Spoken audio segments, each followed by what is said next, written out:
Chapter 10. The Trap. Razorwing and John joined the team officially and moved into the Sentiron base. Razorwing also, ironically, enjoyed the nightly games of the robots. However, he was not very good at Monkey in the Middle, so he had grass stains on his armor on multiple occasions. Ironstripe also gave lessons to Saberclaw and Razorwing at the same time. Thus, over a few weeks, Saberclaw and Razorwing became good friends. One night, the Sentiron were playing Monkey in the Middle when Silverspot noticed something. "Hey, had anyone else noticed that there has been almost no Nextari activity in the past month and a half?" she asked.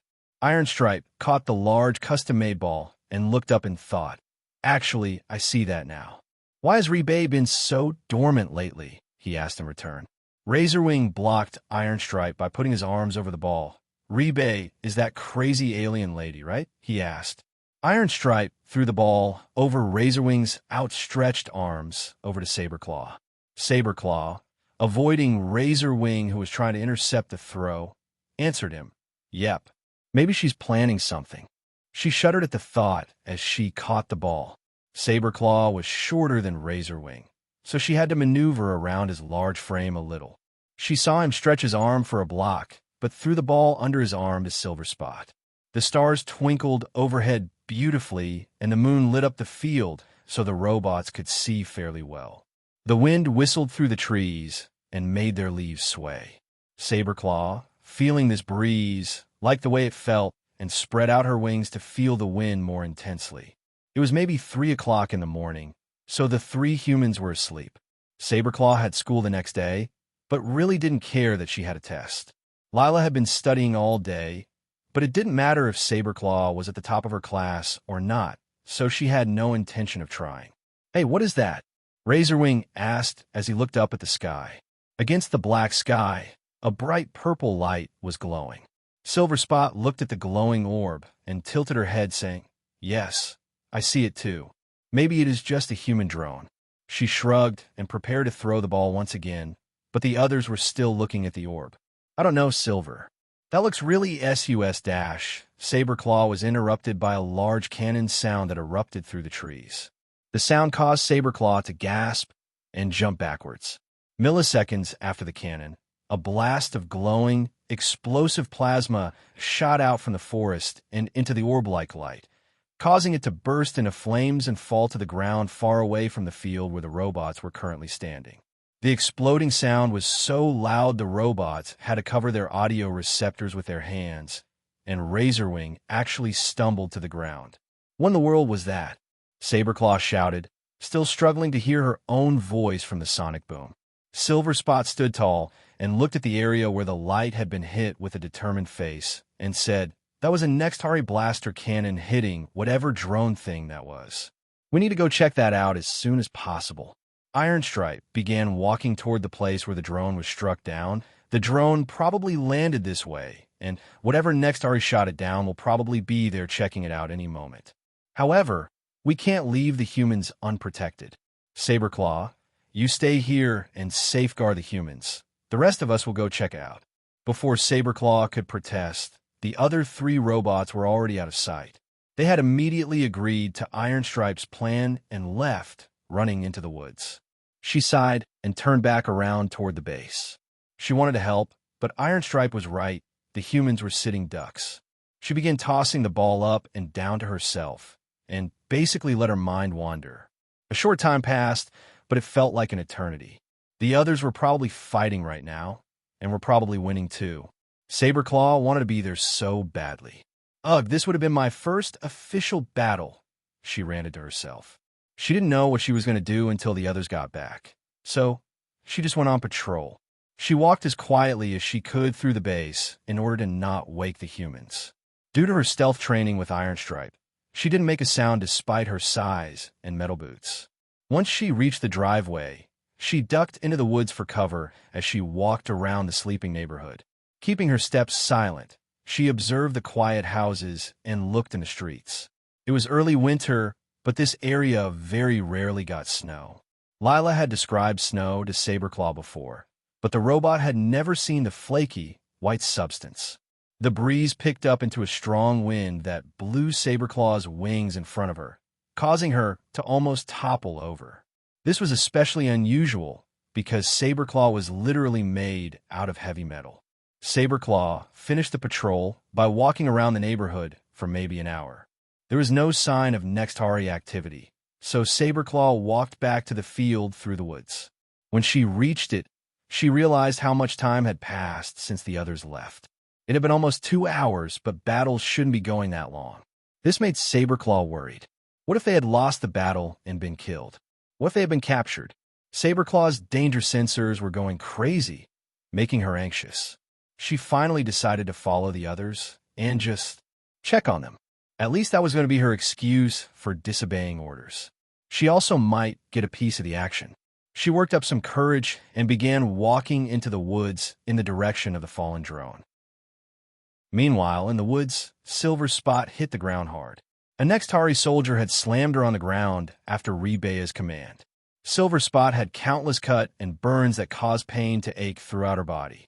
The battle had been hard, and it was an ambush. The Sentiron hadn't expected there to be hundreds of Nextari soldiers waiting for them, including Rebay. The others were also injured, and the 3 robots were leaking G and causing a little puddle to form around them. Rebay grabbed Silver Spot's head violently and held her up. "You have no right to talk to me like that, traitor!" Rebay yelled. Silver Spot looked at Rebay with pure hatred and fury in her eyes. "I'm the traitor now? You are the one who tricked us into doing your bidding. I healed for you, and Iron Stripe killed for you. And for what? For you to treat us like slaves?" she yelled back. Iron Stripe, who was forced to his knees, looked away as Silver Spot got punched in the torso. Silver Spot felt the strength get knocked out of her, and she slumped over in defeat. She may have been hurt and mistreated, but she wasn't broken yet. After a long fight, the robots had been captured, but not killed yet. In a traditional Nextari battle, traitors or the defeated opponent would be executed on the spot. However, Rebay had not ordered the robots' deaths yet. They had fought in the woods, and the drone, which was completely destroyed but was definitely a Nextari drone and not human at all, lay in the ground beside a tree that it had destroyed in its crash. The wind was strong, and it blew the Sentiron's wings to the side a little. Razorwing had Saberclaw describe Rebay to him, but she was even scarier in person, especially when she walked over to him and looked right into his eyes. "Who are you supposed to be?" she asked with a hint of annoyance in her voice. Razorwing was terrified, but decided to attempt to lighten the mood with a joke. "My name is Jeff, and I am the King of Dirt." He smiled at her snidely, but she didn't like that. She waved to the soldier that was holding Razorwing, and the soldier hit him on the back of his head with his club. Silver Spot tried to shake out of her captor's hold, but she couldn't escape. Razorwing fell to the ground as his head throbbed. He exhaled sharply as he tried to stand up, but the soldier grabbed him again and forced him to his knees. Lockjaw was standing off to the side a little. He was watching all of this happen and couldn't help but feel sick at the thought of what Rebay had done. She had tricked them into coming here and fighting her, which was a very not honorable way of war. He thought she must have had a good reason, so he tried to shake off the thought. However, as soon as he got rid of the thought, Saberclaw came to his mind. Her entire team and that red robot was here, but she was not. Why was that? Knowing how feisty she was, he didn't think she would just let her team fight without her. Lockjaw was thinking of this when Razorwing shouted at Rebay and gained enough of his senses once again. "You won't succeed. Saberclaw will defeat you. She is one of the strongest people I know." Rebaya's eyes twitched and she cringed at the thought. She actually was not entirely sure of Saberclaw's true power. She had felt a powerful energy when she arrived on Earth that she knew was Saberclaw, which is why she had been trying to kill her specifically. She actually felt a feeling that she hadn't felt in a long time when she considered Saberclaw coming to fight her. Fear. She didn't let herself feel that fear for even a minute and barked back at Razorwing. "Shut up. She will never defeat me, and after I kill her, I will kill you. In fact, how about I make you watch me kill her, you little vermin?" She knee-kicked him in the torso, and he slumped over in pain. Iron Stripe looked up and saw Lockjaw. He looked horrified by the current situation, but obviously not enough to speak up to his queen. Iron Stripe knew that silence was a wise choice that the others were not making, but he had a little bit of hope that they would find a way out of this situation. Silver Spot didn't give in to Rebay's power trips. Rebay, Saberclaw may have direct orders to stay away, but she is the most stubborn youngling I have ever met. She will find a way to free us. Then, Silver Spot realized the danger in what she had said. She had just told Rebay why Saberclaw was not with them, and that could mean any number of outcomes for the young robot. She gritted her teeth, trying to think of a way to salvage what she had said. Surprisingly, Rebay smiled and leaned in close to Silver Spot. Yes, I am aware of how disobedient that little brat is, which is exactly why I know she will be here any minute. That, my old friend, is what will be her downfall. This hit Silver Spot hard. She now understood why the next Hari drone was shot down and why Rebay hadn't killed them yet. It was all a trap for Saberclaw. Saberclaw was doing her best to be silent on her journey through the woods, but all of the tiny twigs and branches on the ground kept snapping under her large metal boots. As she walked, her suspicion grew. There was no way her team had won the battle. They would have been back by now if they had won. Saberclaw stopped. She heard a loud, shouting-like sound and felt two different types of presences. She felt one with anger, pain, and power. However, she also felt one that she knew was Lockjaw. The wind had picked up once again, but Saberclaw didn't know who she was about to meet, but she knew the odds would be more in her favor if whoever it was didn't see her. She crouched down low and thought of how useful an invisibility power would be right now. Saberclaw peered through the darkness and saw maybe 100 next Hari soldiers and maybe 100 more on the ground dead. Well, if the Sentiron didn't win, they sure did do some damage. The trees definitely weren't enough to hide her, but her green paint hid somewhat well in the foliage. She knew this because she hadn't been noticed yet. Then, she saw the alien she least wanted to see, Rebay. To make matters worse, Lockjaw was there as well. Great, she whispered to herself. My two least favorite beings in the universe. One of the soldiers must have heard her and looked in her direction. Saberclaw stiffened and covered her mouth. She also knew her eyes glow, so she closed her eyes. After roughly 5 minutes, Saberclaw put her hands over her eyes, but left little spaces in between her fingers so she could see. The darkness and her green paint camouflaged her well. The alien had not noticed her and was now watching Rebay continue her rant. The evergreen tree canopy above them was thin above Rebay, and the wind blew the leaves out of the way of the moonlight. Before, Saberclaw had seen pairs of glowing spheres, but with the moonlight's help, she could see that the spheres were actually her team's eyes. She almost let out a snarl of anger and frustration at the sight of them being abused and held against their will, but thought better of it. How was she going to set them free without being captured herself? This was literally the worst-case scenario she had thought of previously. Well, at least they weren't dead, so it could be worse, but it is still pretty bad. Saberclaw let her face twist with annoyance as she thought. No matter what plan she came up with, she might as well have been just walking up and asking to be caught. After another 5 minutes, Saberclaw finally came up with a scheme. She began a slow, stealthy walk around the group of soldiers. Saberclaw figured she could probably handle Rebay since she was much smaller than Saberclaw, but she decided to target the soldiers first, one soldier at a time. Rebay heard a slight, strained gasp from some soldier, but ignored it. Ironstripe looked up. He didn't see the soldier, but knew exactly what made him gasp. And he also knew that the soldier was dead. This made him smile. Rebay noticed Ironstripe's smile, but didn't connect the dots at all. Then, a choked, short yelp from another soldier from the other side of the small army seemed to drift through everyone. Rebay also heard this, but didn't care much because even if that was one of her soldiers having some sort of medical crisis, the soldiers were expendable to her. Razorwing looked up, despite the pain in his torso, and his eyes widened when another strangled yell rang out from the group of soldiers. Now, Rebay was beginning to get concerned. She had no idea what was happening, but it was clear many of her soldiers had already died. Time seemed to stop as Rebay saw a green flash fly right by her head and hit a soldier behind her. She whirled around and saw the soldier fall to the ground, gasping for air. Ribea's face turned from smug to terrified in seconds when she saw what had struck her soldier. Everyone looked and saw the large, robot-sized, green dagger sticking out of the soldier's chest. Then, another soldier from the back of the group fell dead. He had a stab wound in the back of his head that was bleeding fast. Ribe knew that they were being quietly ambushed, but soldiers had been killed seconds apart when they were yards away from each other. This made no sense unless there were multiple attackers. Ribe yelled something that none of the robots understood to the soldiers.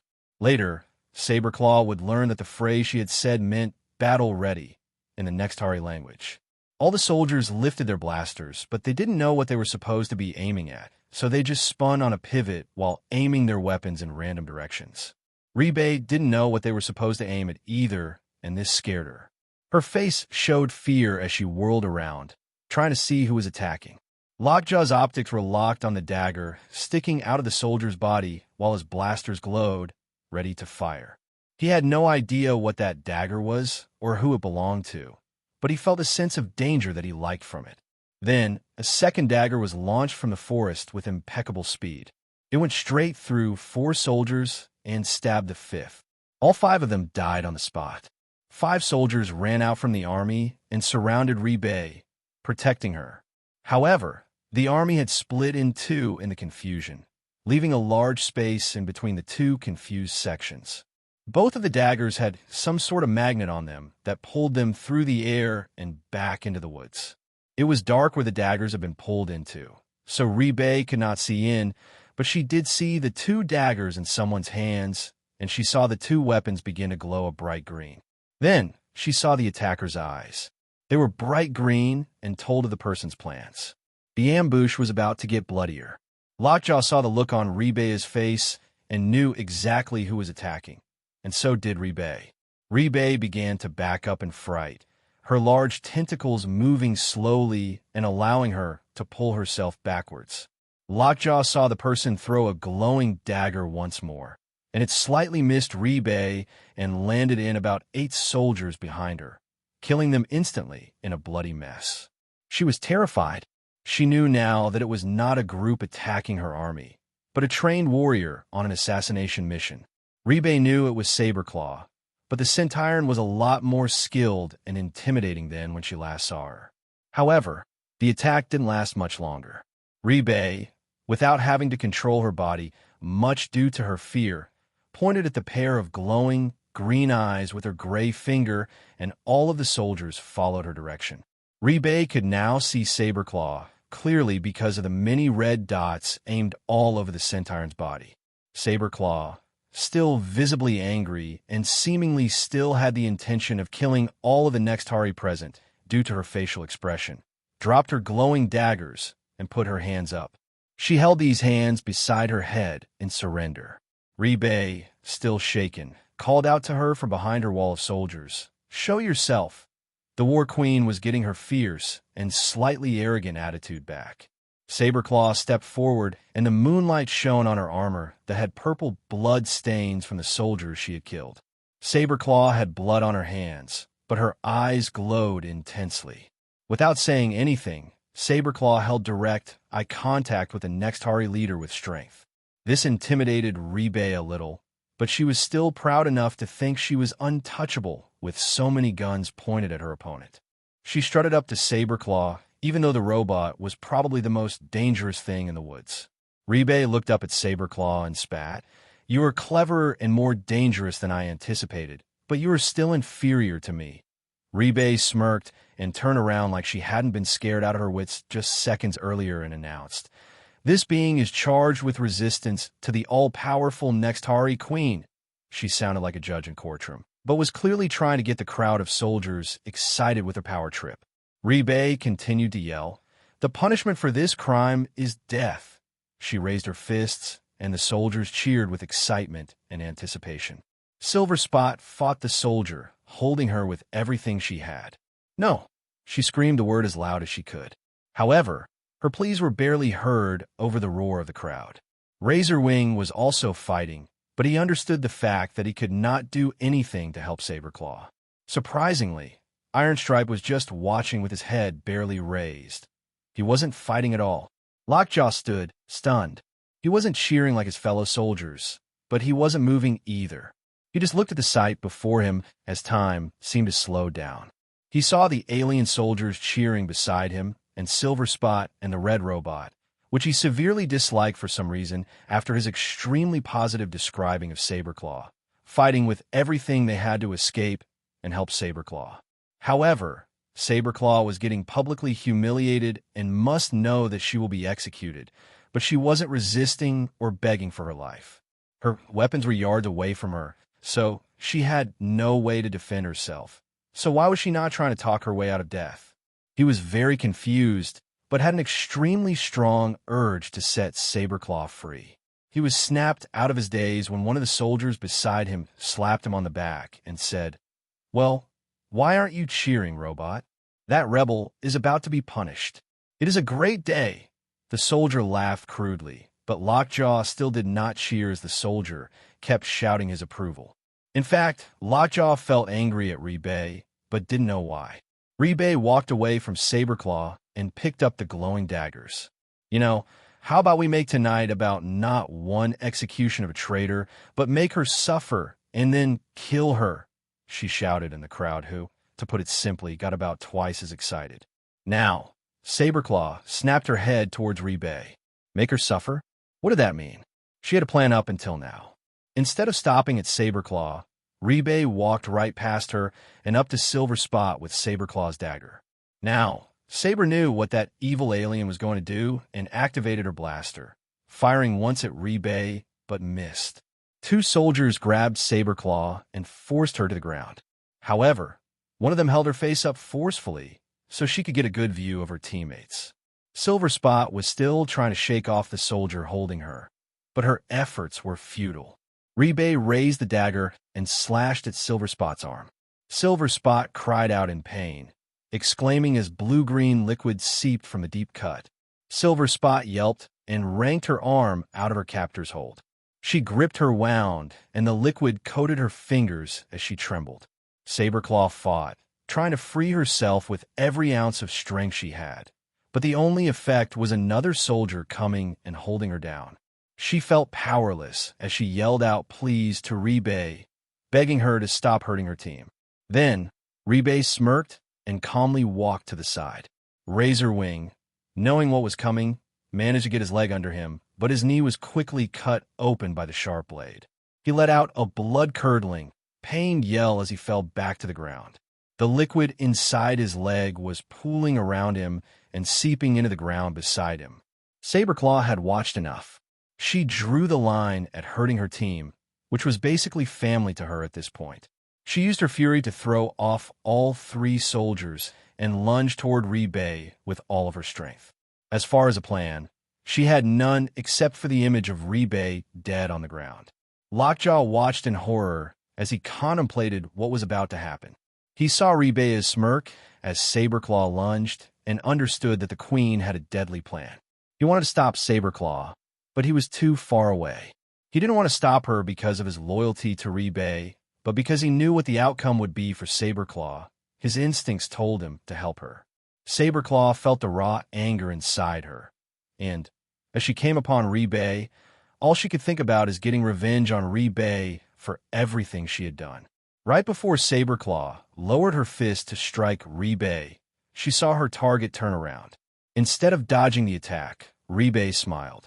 All of this was happening within seconds, but Saberclaw was filled with such fury that she couldn't keep track of the time.